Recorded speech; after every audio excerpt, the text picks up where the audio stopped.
Welcome to Discourse with Christian. I'm your host, Christian White, and today is, of course, a returning guest, Martin Armstrong, the founder of Armstrong Economics. Martin, thanks so much for carving out the time today. How you been? Just, mesmerized watching the world go by, As I always say, there's a lot going on around the world. I figured we'd get your latest scoop on things. It's just,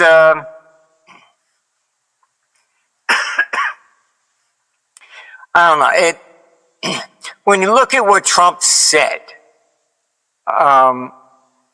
he was being sarcastic in the sense that,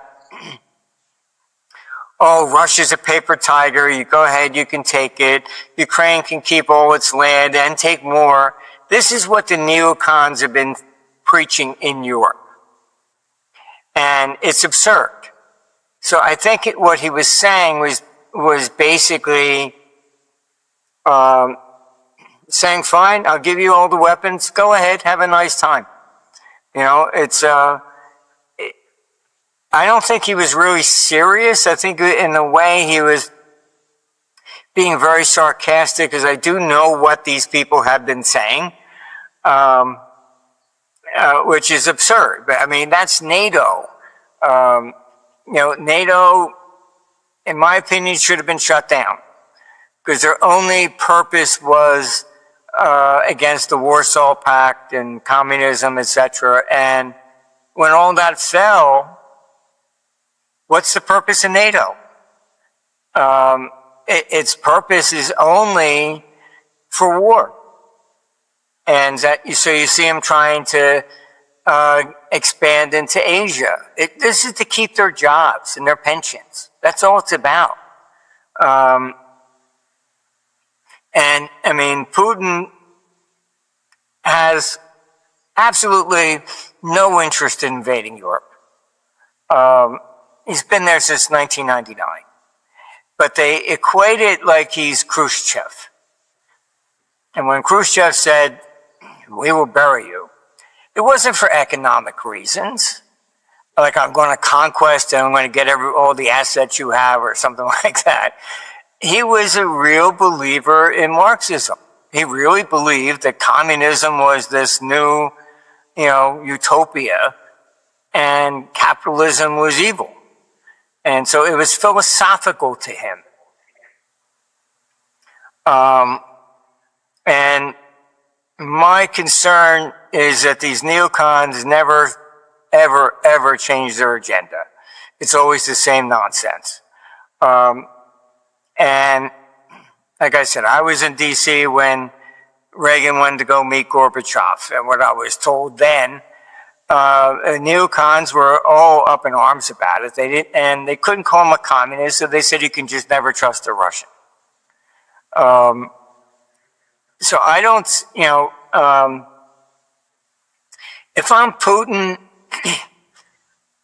I really don't want to sign a peace deal, because I know these people are not really interested in peace.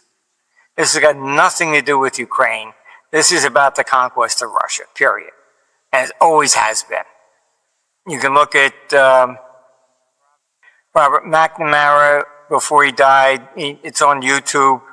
I think he was clearing his conscience. And he said, took us into Vietnam. He says, well, we thought Russia was involved. We were wrong. It was just a civil war. Fine. 58,000 Americans died for what? Strip joints in Vietnam? It's always this boogeyman in Russia all the time. And okay, that was legitimate. You're talking about all the Red Scares from the 20s and McCarthy era, and it's communism. But communism fell all by itself. It's inefficient. I think these guys, they didn't change their mind. And I think they're just pissed off that they didn't get to shoot anybody. There was no war for them to actually, they spent their whole lives dreaming about war, And it had Lindsey Graham, I put the tape on my site. He was saying, he was in a meeting with Zelensky saying this is the best money we ever spent to kill Russians. I mean, if you said that best money we ever spent to kill Islam or blacks, that's a hate crime. They'd throw you in prison for that. But Russians, it's okay. That's what I mean. Lindsey Graham is just one of the neocons that doesn't matter what Russia does, never changes mind. So hopefully, and this generation checks out. Maybe the next one won't be so crazy. Hard to say. And people should understand. I mean, I grew up in the Philadelphia area, so I know Netanyahu went to school in Philly. Most people don't know that. And he hung out with the family of Bill Kristol. And it was Bill Kristol's father, Irving, who taught at Penn, who started the whole neocon movement. So Netanyahu is dyed-in-the-wool a neocon. And I don't think Trump got rid of Victoria Nuland and John Bolton, but he's like, well, I don't think he realized that Netanyahu was in with the same crowd. And that, he's a head of state, so that's different or something, I guess. But, I mean, he did have to step in and say, no, you cannot assassinate the Ayatollah. I mean, people don't realize that the Shiite, he's like the Pope of that sect. And about 35% in general of the populations of Egypt and Saudi Arabia are all Shiite. So it would be kind of like, a Protestant assassinating, the Pope. You know what I mean? You really want to do something like that? You're going to create an awful lot of civil unrest. I mean, there's just certain things you don't do. And, so it's just, I'm cautious with Netanyahu. Like to see if this peace for Gaza really is, honestly going to work out. I'm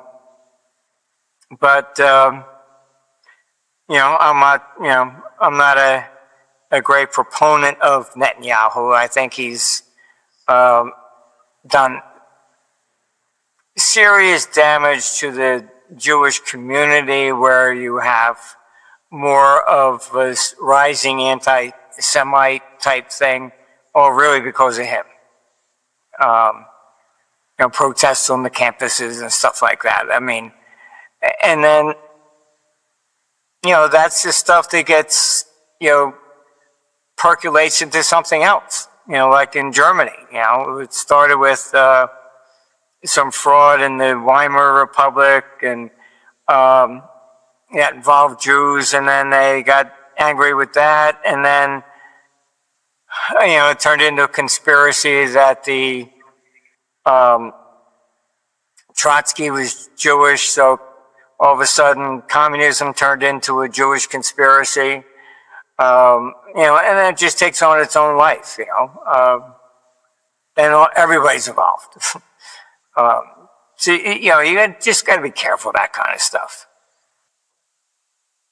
Well, I completely agree with you. I think it's what the Israeli government has done has really hurt people in the Jewish community and such. And unfortunately, everybody gets put into that same camp, so to speak, in some regards. And so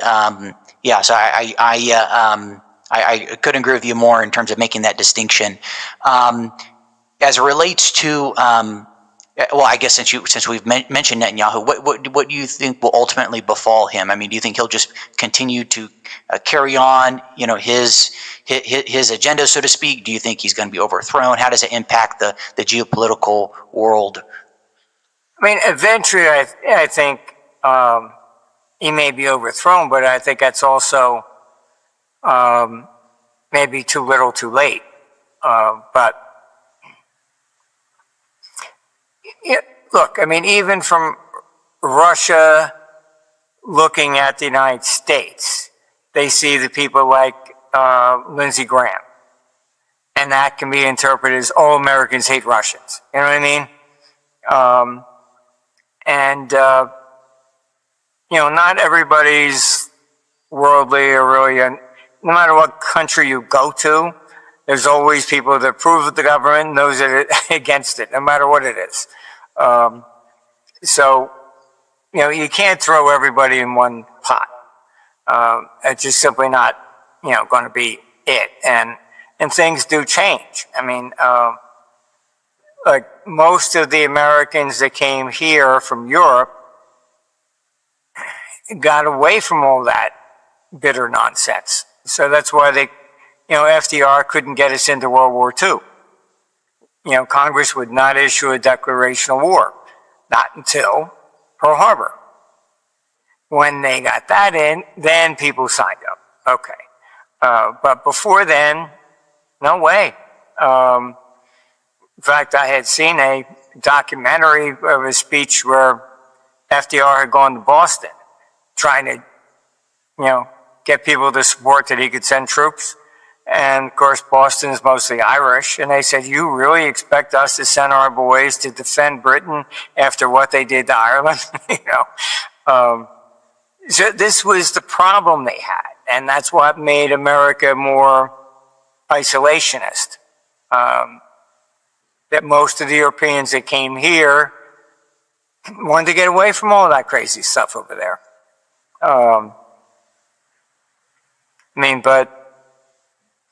I've been dealing with Europe for a long time. I've been going there since I was like 13.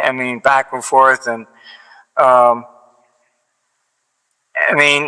look, if a French girl brings home a German and says, Dad, I want to marry him, he's going to say, you do know what they did to us, It's just, things live on forever there. Like I've said, I was called in by Yugoslavia before it all broke up, and they tell me, they killed 600 of us and threw us in a common grave, and I'm thinking I missed something on the news. Really? Oh my God, when did that happen? Oh, about 700 years ago. I said, oh, okay, that one, They just hang on to these things for a very long time. They don't disappear. We had opened an office in '85 back in London, in Plantation House, which is where the LME was. And I remember being in the office of the Economist, and said to me, "Oh, really? That place has a bit of a reputation." I said, "Really? What?" "Oh, somebody absconded with some money and ran off to South America." I said, "Really? When did this happen?" "Oh, about 120 years ago." So it's just, it's just the way it goes. It's Europe, they remember everything. It just goes on. And I think it's the language that keeps it in check like that. And like I said, when they're forming the euro, they came to me and I sat down in '98. I said, "You don't know what made America great." And I said, "What?" I said, "Discrimination." He said, "Oh my God, how can you say that?" I said, "Because it was fair. Whoever was the last off the boat didn't get a job until they spoke English." I said, "So today you ask an American, what are you?" Go, "I'm half Irish, half German, half Italian, whatever." I said, "Everybody intermarried once they spoke the same language." In Europe, yeah, there's some, very few. Somebody from Scotland's not going to go down and marry somebody from Sicily. They don't even talk the same language. And the cultures are different, things of this nature. So it's, I think that's what keeps everybody apart over there. I was, keynote speaker for the BIS conference, which was in Paris. And so I sat at the head table with all the heads of the central banks of Europe. And the French host next to me was absolutely livid because the table started speaking English. But it was the one language everybody knew. German couldn't speak Italian, the one language everybody had was English. And it was, this is Paris, they should be speaking French. I think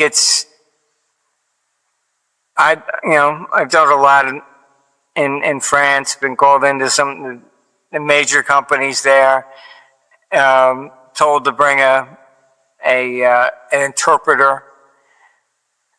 And when you're talking finance, you have to really pay attention because a bull market can turn into a meat market. Because a lot of times you just get somebody, they don't know all the terms.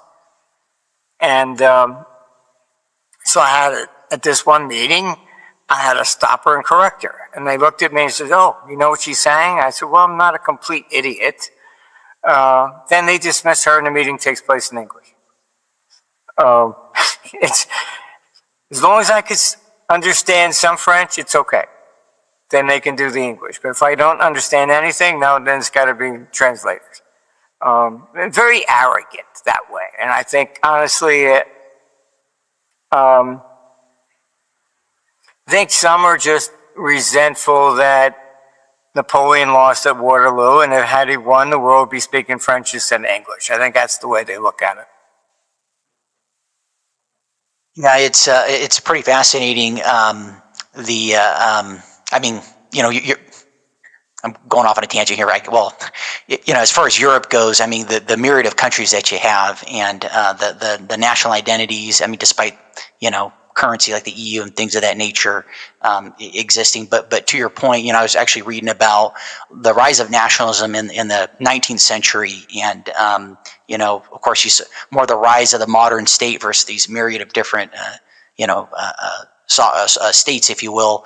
It is very fascinating, kind of the character and makeup of the continent of Europe and such. And as it relates to Europe, and as it relates to Trump's speech, so to speak, at the UN, and I know you alluded to kind of the paper tiger comment and such.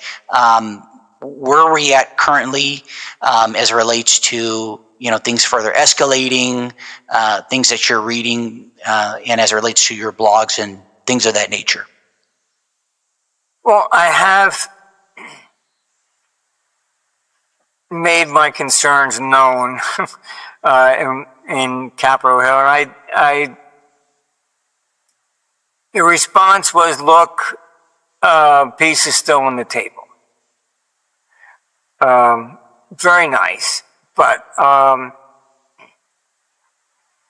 keep warning them that we're going to get the hell out of NATO. We're going to do a false flag. Poland was one. And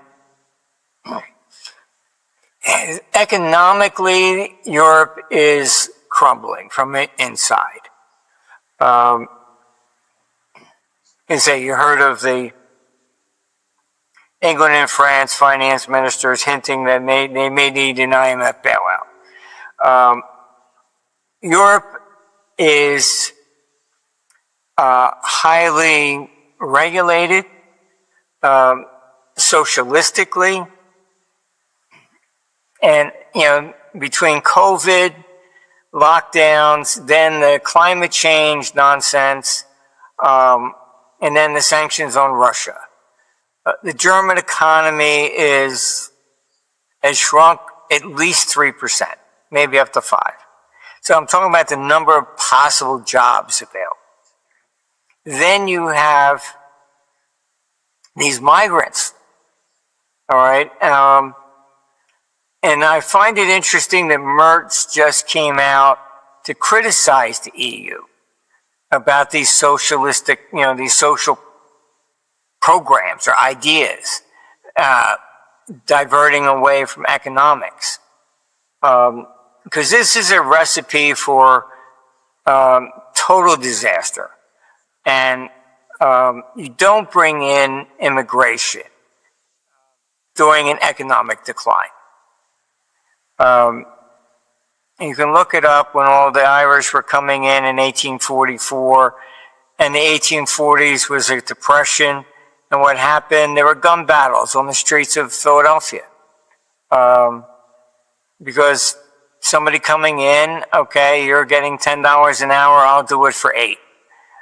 And so, the people that were here saw the immigrants as taking their jobs. It's not a good recipe. And this is where Europe is. I was on the phone with Romania, and they were just ordered by the EU to accept 100,000 migrants. Nope, they don't care what language they speak. Do they have any trade whatsoever? This is absurd. And they really think that they can draft these people, hand them a gun, and send them to war with Russia. Good luck. They're not there to fight for the dignity of Russia. They're there for a free lunch. And if you expect them to pay for it with their life, not going to happen. I'd be very careful about what policies they do, but look, Europe it's crumbling from within.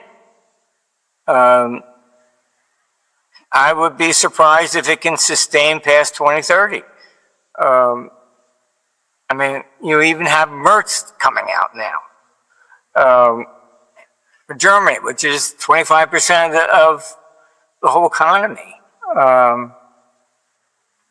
You see them, you have to have electric cars. You see tens of thousands of people protesting at Volkswagen, about losing their jobs and stuff. It's like whatever the worst possible economic decision they could have made, they've done in spades. It's pathetic. So I'm not very optimistic. Look, Europe, from what I can say, it needs an external enemy. So it has to constantly say that Putin wants to invade. Otherwise, as it crumbles, they lose their pensions and social programs. They're going to be grabbing their pitchforks and storming the parliament. So you either have civil unrest on one side, then you threw in all the migrants, and if you don't keep paying them, what do you think is going to happen there?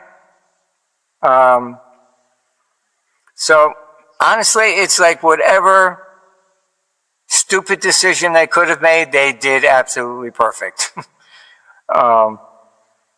And I think that's what Trump's statement was. It was a sarcastic statement in that, go ahead, Russia's a paper tiger, because that's what NATO was telling them, is that they have 3.4 million troops. Russia has 1.5. So we can just walk in, take Russia, Putin will drop to his knees and beg for forgiveness. I don't think so. They know this is a war to destroy Russia. This is not to push them out of Ukraine. And you're talking about driving a stake through the heart of Russia. You had Kalis, who's now the number 2 over there in the EU government. And she's openly said that Russia is too big and needs to be broken up. What if Putin said that about the United States? Or, Europe? They would, oh, that's outrageous. But it's okay for her to say that against, Russia. So from their perspective, if I'm Putin, I know they're coming for me. They've made it so obvious. And I think that's what Trump said. Oh, Russia's a paper tiger. You think you can go take them? All right. Yes, Ukraine, you can keep all your land and go get some from Russia. Realistically, So that's why I think it was more sarcasm, but I know that's what the neocons have been saying over there. So I think he's just repeating it and shoving it down their throat. My concern is that what I've warned them about is we got to get the hell out of NATO, because they will do a false flag to invoke Article 5 and try and embarrass Trump into sending troops there. And this 3.4 million they keep bragging about includes the United States and Canada. It's not just European. So I don't, that's my view. I don't see where this is in the national security of the United States at all. And you want peace, as I've said about Rome, but even look at Alexander the Great. All right? Persia had all kinds of tariffs and restrictions and on trade, etc. Alexander the Great wasn't an economist, and there's no decree outlawing all of that. But once he conquered everything, it was all gone. So it wasn't like, it was maybe what you would call an unintended consequence, I guess. But that's what made the Hellenistic world economically boom. All of a sudden, everybody had the same currency. They could trade with each other without restrictions and tariffs and things of this nature, and it boomed. And that's why, like Alexandria, that he built in Egypt, the library was supposed to be the greatest library ever in human history. It was just an economic boom by allowing free trade.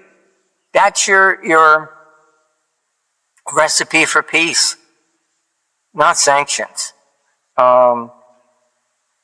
You basically encourage free trade with Russia, and then what will happen?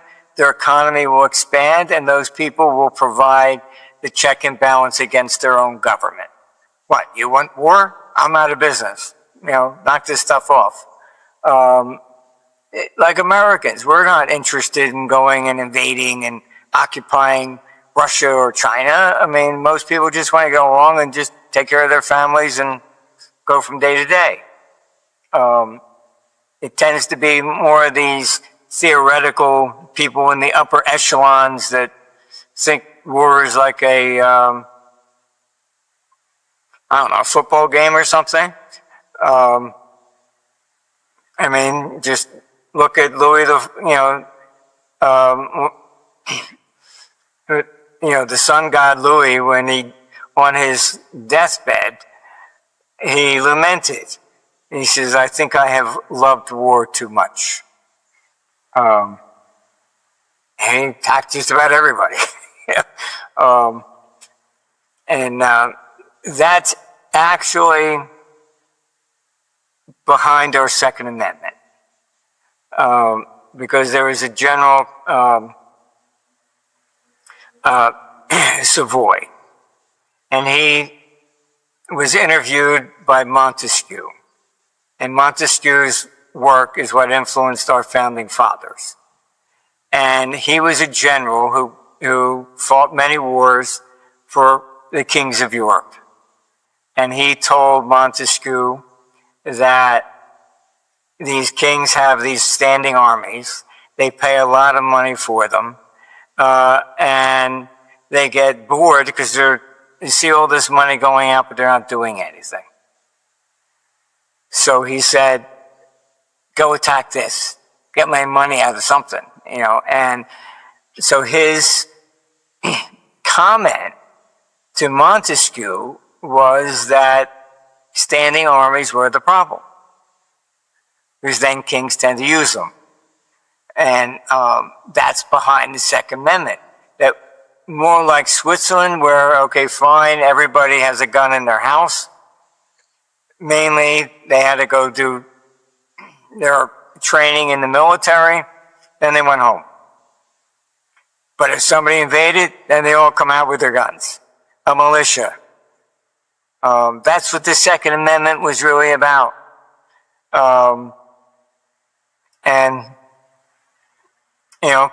people don't understand it. But if you don't have guns, you can't rise up against tyranny, can you? So there's a double-edged sword and all this stuff. But it was Savoy who told Montesquieu, and that was what the whole Second Amendment's about. Savoy, are you talking about Prince Eugene of Savoy? Is that who you're referencing? Yeah. Okay, gotcha. Yeah, I know we were talking offline about that period. The book. I know we were talking offline. I know we're deviating here from a moment from the economics and stuff, but it ties in. It's so fascinating because, Martin, you talk about the areas I've been reading about the Habsburg Empire. It is, but I'll have to take a look into that because I was not aware of that, and I'm intrigued by Eugene's. He was interviewed by Montesquieu. Did not know that.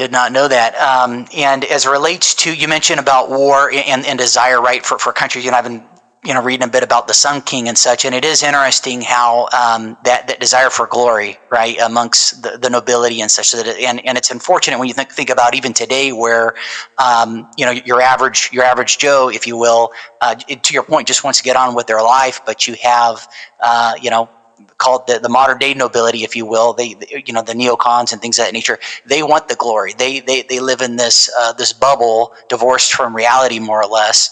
And unfortunately, everybody else has to succumb to that their desires and get killed and such. And it's just it's fascinating. If you look at the Biden administration, one thing that bothered me was you had Victoria Nuland, you had Blinken, Tony Blinken, and Garland. Look all three up.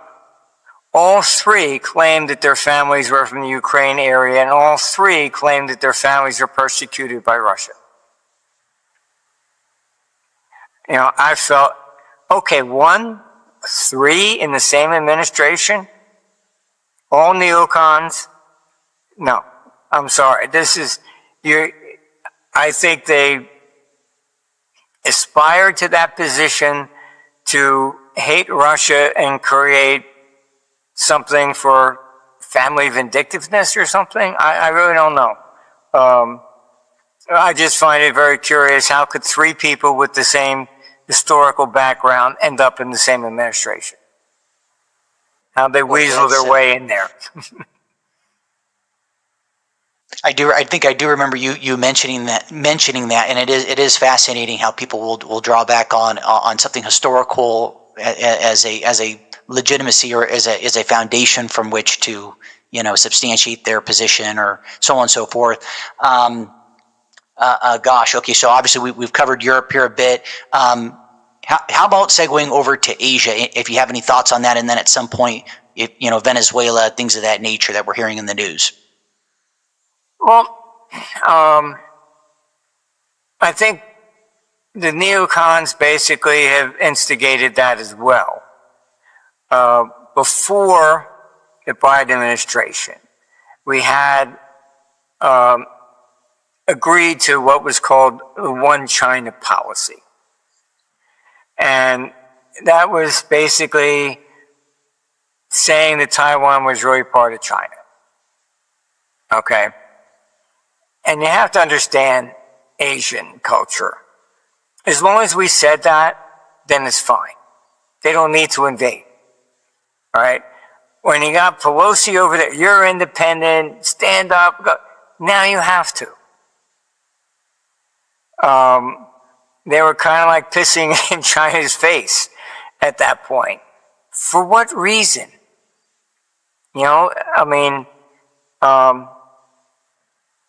You're looking at from, basically 1950 on. China didn't go in. All right, they're really part of us. Whatever. Chiang Kai-shek during the revolution fled to Taiwan. All right. It was just an acknowledgement, and it's okay. They didn't have to do anything. But when you start doing this, Asia has this cultural issue of saving face. All right. People say, oh, they're communists. They're not communists. I said, just look up what communism is. All right. Communism is when the government owns all the property. I think there's more billionaires in Russia and China than there are in America. All right. Why do they so call it, communists? And I said, don't you understand, Asia? If they change the name, they then have to admit that Mao was wrong and have to take down his picture from the Forbidden City and discredit him. So they just leave it alone, okay? They're not communists. They didn't change the name. It's all part of the saving face thing.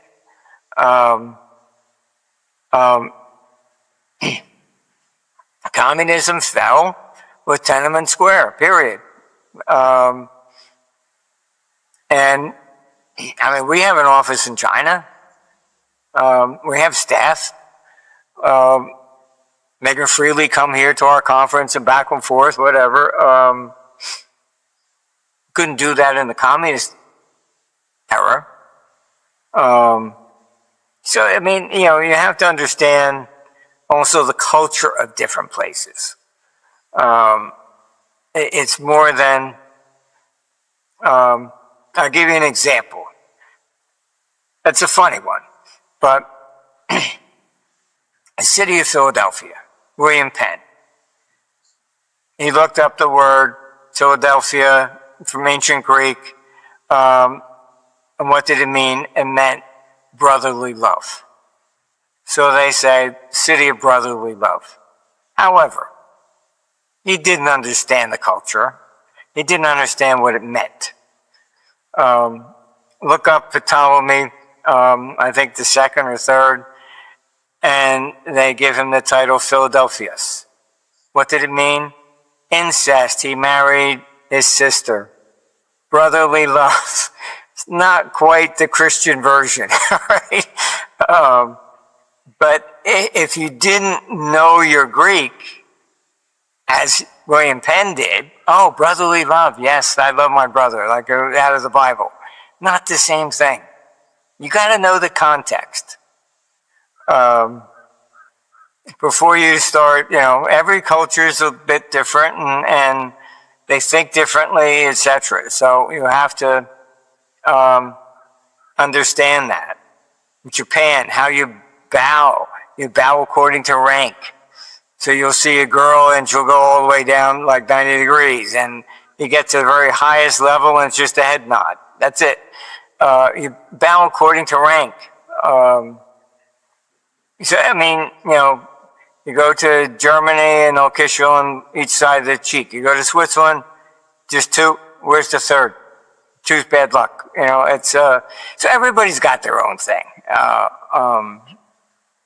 And that's what makes the world interesting and fascinating. I've lived everywhere from, Zurich and London and through Europe and Hong Kong, Thailand, Japan. So I've studied, I found it interesting. Living in different places, you get to learn all the different cultures. Well, as it relates to Europe, and in light of what seems like more and more potential kinetic NATO to Russia direct on action, I've actually have pondered on the idea of visiting Europe before anything crazy happens and such, to go check out some spots and that are long overdue. Better hurry up. Okay. Oh boy! All right, I guess that's a sign right there. And You also have to keep in mind that when war starts, um, flights shut down, things of that nature.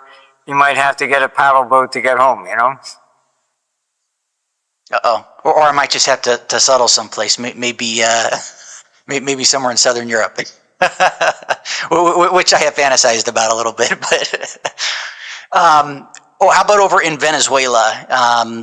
Any comments on escalations over there, things of that nature? Um, Not really. Look, I mean, that's Trump on the whole drug issues. Um, I guess going after Venezuela is more palatable than going after Mexico, I suppose. Um, that would be invading Mexico, and the head of state over there said, "No way, are you coming in here?" So it's that I think would be much more problematic.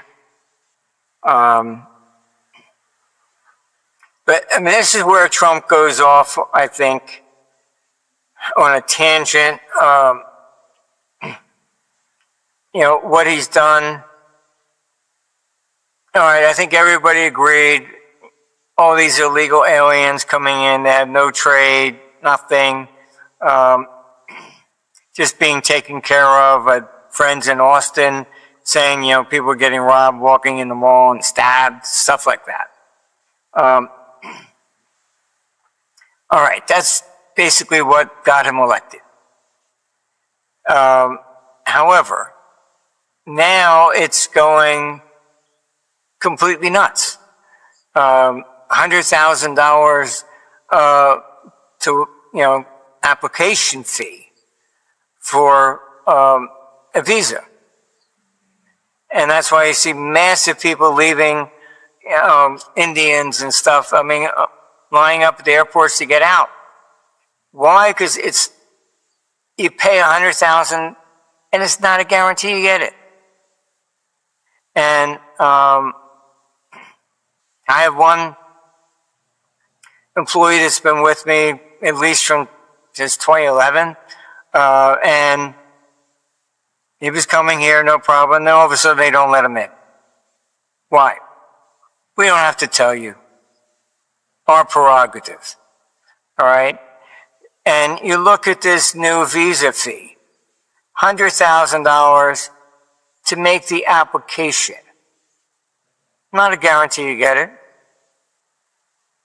So, honestly, it's a crime. $100,000 to file an application, and chances are, because of this Trump administration, no, denied, and I don't have to tell you why. Screw you. That reminds me, I went through the Berlin Wall before it fell, and you were forced to convert West German marks to East German. Then you got into town, and nobody would take the East German marks because they knew you were from the West. No, that price is West German marks. So you're really spending West German marks in the East because they didn't want the East themselves. Then you go to leave, and you got the same amount of East German marks in your pocket that you were forced to exchange. Then they confiscate it. And they said, here's a slip. I said, don't you give me my money back? Oh, no, we don't. We only confiscate here. Okay, you want your money back, you have to go to the central bank in town, which is closed. So then you go back in town, stay overnight again, go through all this shit. And I just said to him, and you people say you're not capitalists? Yeah, right. I just shake you down, that's it. And that's what I see the Trump administration doing here. This $100,000 fee basically is telling the rest of the world, get the hell out. Only Americans here. Our computer's been warning that we're going into a recession into 2028. And it's policies like this that are causing it. We have our conferences. I used to do one in Asia, one in Europe, one here. And after COVID, didn't travel, so we were only doing one in Orlando, and then we started streaming, and now we stream hundreds of thousands to like 37 countries. Because a lot of people, can't come here. Others don't want to come here. And so I sent off to Washington. I said, well, you can take your policy and shove it where the sun doesn't shine. All right? This will be my last conference in the United States, period. All right? Only outside the United States from now on. And will I hire anybody? It's going to be outside the United States. All right? It's just, they're forcing me out of the country. We're a multinational company. We've got offices from China to UAE. You need people in these different areas because they know the culture, they speak the language. It can't be all just Americans running everything in the world. Sorry, you have to have somebody on the ground who understands what's going on. And that's vital sources to me as well, because they understand the culture, they understand what's going on. One staff member from Germany said, hey, personal friends that were 60 years old were told suddenly to report for military duty. 60 years old. All right.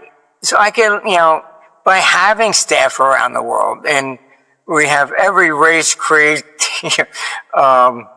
India, Chinese, European, we all get along.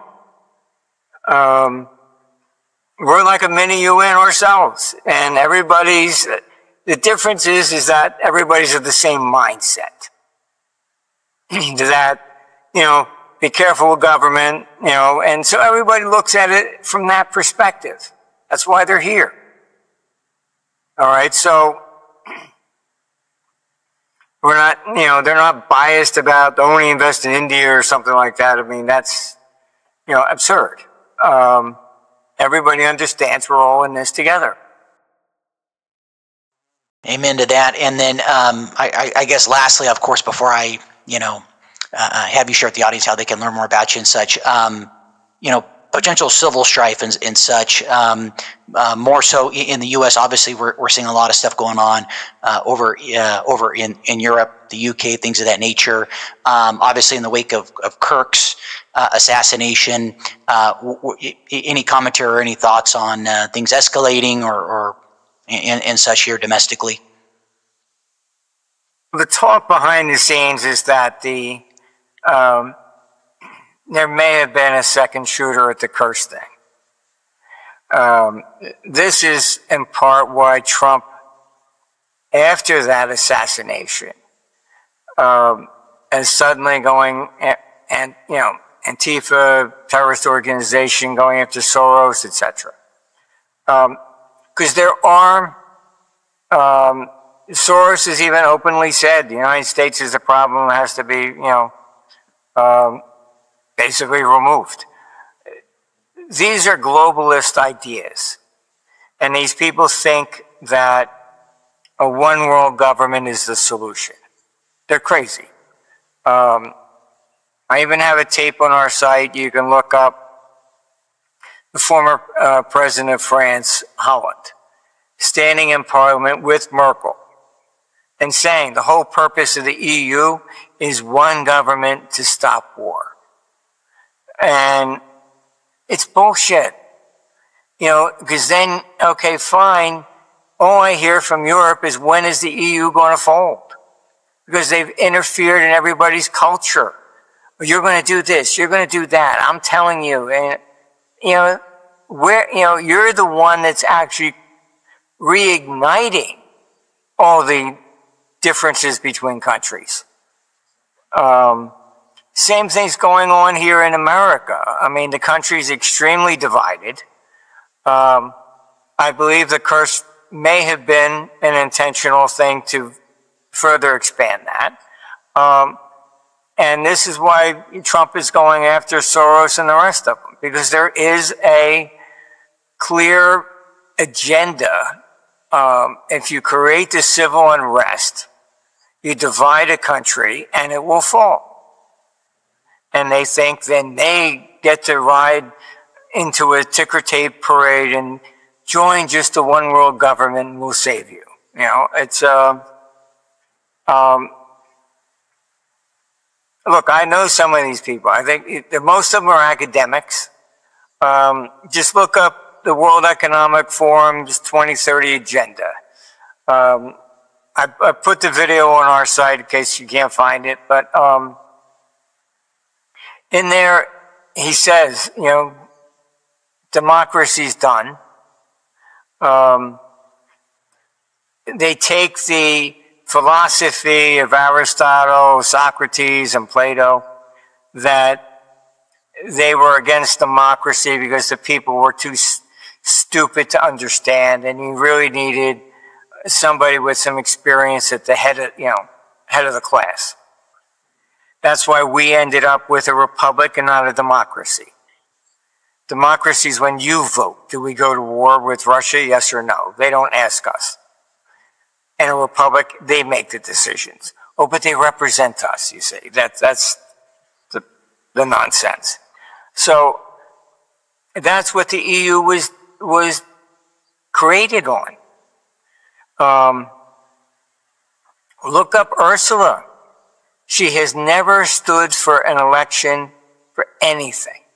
Not even class president or class clown. All right? She's appointed to everything that she has. The people that make the laws in the EU, not elected. Look up the details of the parliament. It's all, a dog and pony show. Oh, you elect your parliament. Very nice. The parliament has no power to write a law. It's all done in the back room.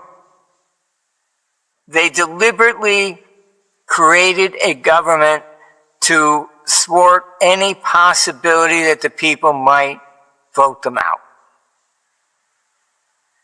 The solution, whatever government has done this, the only solution, if you can't vote them out, is revolution.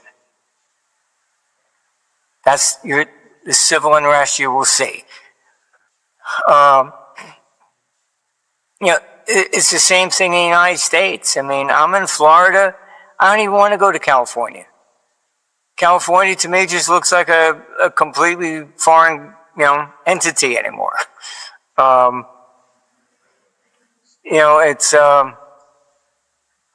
They take your children away if they think the child maybe wants to be a transgender. Then it's child abuse to deny your child anything along those lines. I mean, come on. So in other words, you're doing the same thing as Stalin did. Stalin told the state's your parent, not your biological parents. And if they dare say anything against the state, report them. That's what they were taught in school. That's what California's doing.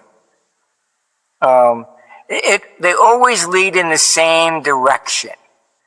And the problem with these governments, whenever you get a centralized government and they start to lose power, they become more authoritarian.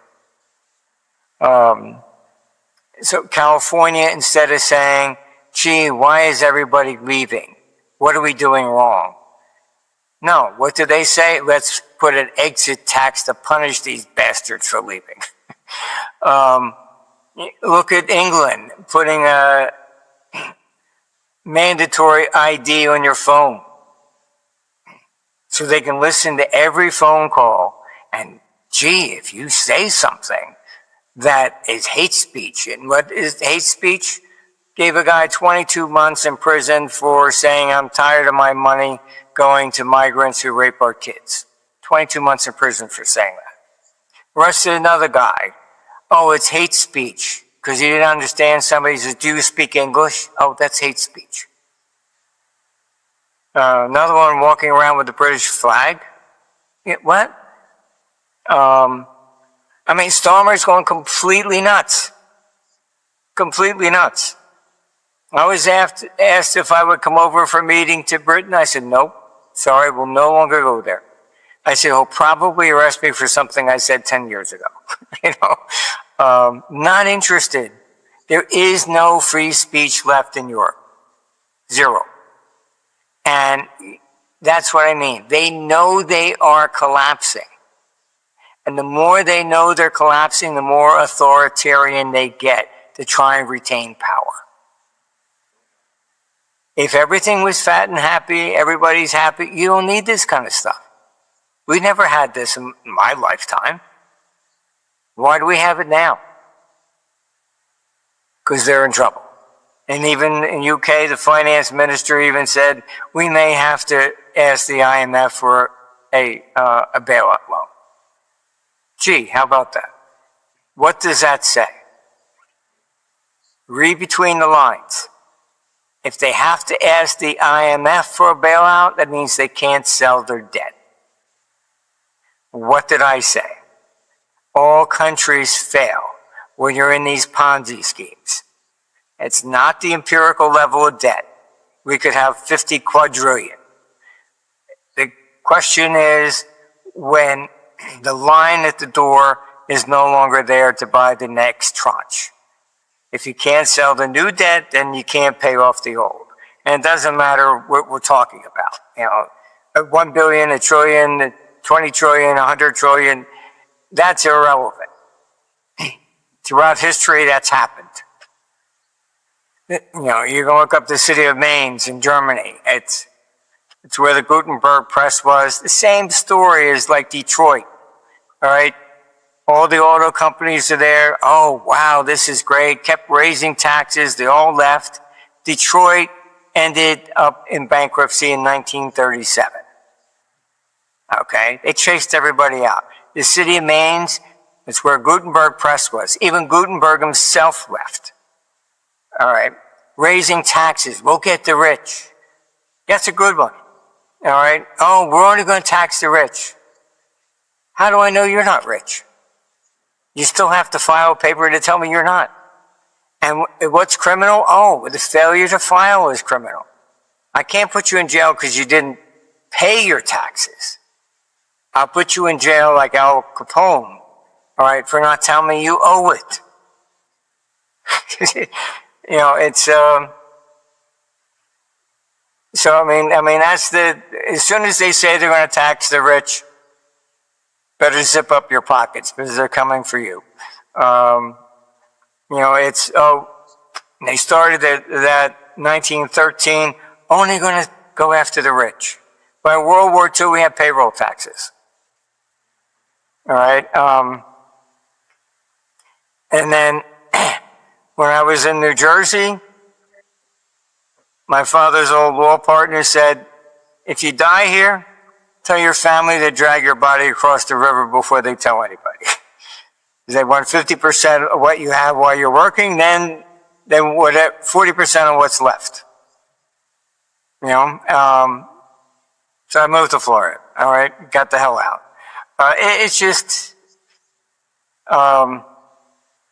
look, it's all about culture. Once they start,